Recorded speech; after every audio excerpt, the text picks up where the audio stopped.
assembled, and for some reason, they decided that they had to move in mass with hundreds and maybe thousands of people along the Great Lakes, and eventually they reached that place here. They probably settled somewhere over Spirit Island way, a little bit to the west of us, and then they came this direction. One of the things that I would like to speak about today is, and my topic is really the departure of people away from Madeline Island. Because in our history, we've been told that this was really the capital, and I think Germaine mentioned that earlier. This was the capital site. But how much of a capital was it really?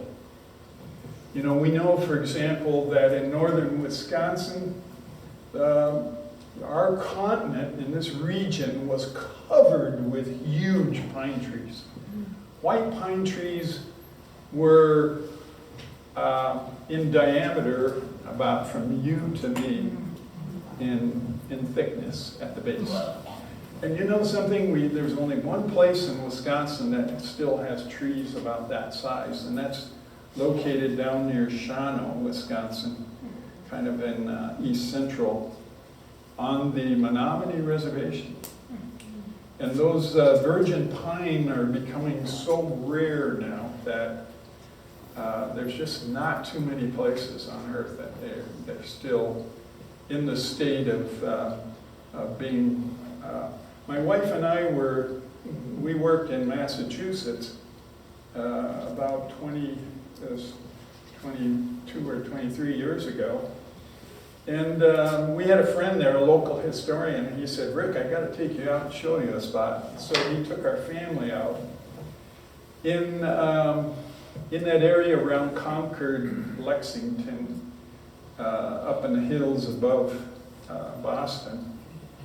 And he took us on a windy road way out deep in a forest, and he said, "Now we have to walk." So we parked along the road and we hiked in over a few hills, and all of a sudden we came into this open area, and I was just stunned beyond words, because here were what I thought were virgin white pine trees. And I mean, literally, they were from you to me in diameter at the base. And my sons and my wife, and we put our fingertips together, and we couldn't even get halfway. You know, this place here in northern Wisconsin was covered in those huge white pine trees. So that's part of the talk that I'm giving. I'm talking a little bit about geology, because we know that what we had in northern Wisconsin was glacial outwash. And that's how our rounded off hills and our alluvial soils and our outwash, loamy sandy soil was able to sustain that kind of vegetation. And what dominated back then were these huge pine trees, literally covered, you know, from Eau Claire to here. And tell me something about white pine trees. Because on our reservation, we have glens of white pine today. They're not nearly as large as I've described here earlier, but nonetheless, we have glens of white pine where there's real thick, you know, when I used to walk in one of these spots, and it would just seem like I was walking on a real thick cushion. And it just felt so nice, you know, to walk along that, because it really was spongy of sorts from the pine needles. And nothing much grows underneath those pine trees. There's not a lot that grows underneath, and that's not good for white-tailed deer. And the Native Americans who arrived here back in the 17th century, they're probably the mid or early 17th century, really depended on white-tailed deer. That was the staple. You know, we hear so much about the fur trade and the industry of the fur trade, going back to Montreal and beyond.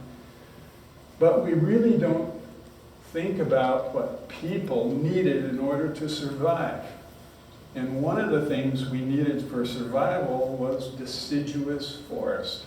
We needed deciduous trees, we needed some of the savanna grasslands where the white-tailed deer thrive. And the Ojibwe people, who we're talking about here today, really their lives depended on their ability to get deer. So what happened was they didn't really settle here at Madeline Island to the extent that we oftentimes think. So that's one of the things I'm going to speak about today. Let me mention first that the arrival of the Ojibwe in earlier mid-1600s coincided with those of the French explorers. And I've listed a couple up here: Etienne Brule, Jean Nicolet, Radisson and Grossier. I mean, the list goes on, who encountered the Ojibwe up in this region around Lake Superior back in the early 1600s. My friend Claire Hendrickson from Quebec visited us here in northern Wisconsin, and she went to several reservations up here. She was a linguistic anthropologist, and she was doing her doctoral dissertation at the time, and I'm just trying to remember the years that was. I think it was in 85 or somewhere around there, 84. And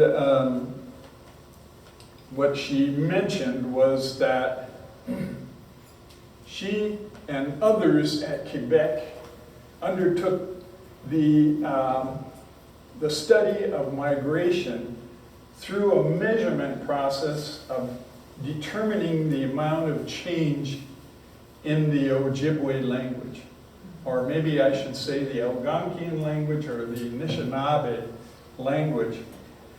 And so what she did was she stopped at various places from Quebec, Gaspian Peninsula, all the way up the St. Lawrence River, and there she had a process by which she measured and studied the Algonquian language and its change on the people. And by the time she got here, which she considered the end place at Le Coudray, and just a bit beyond there over at St. Croix, she said, "Rick, I just can't tell you how excited I am. I've been taping, your folks at Le Coudray and some St. Croix people, and I'm studying this language, and that's what we're doing back in Quebec. And I will be able to measure the length of time on the basis of how fast and how slow language changes, both in sequence of decades and also in segments of geography."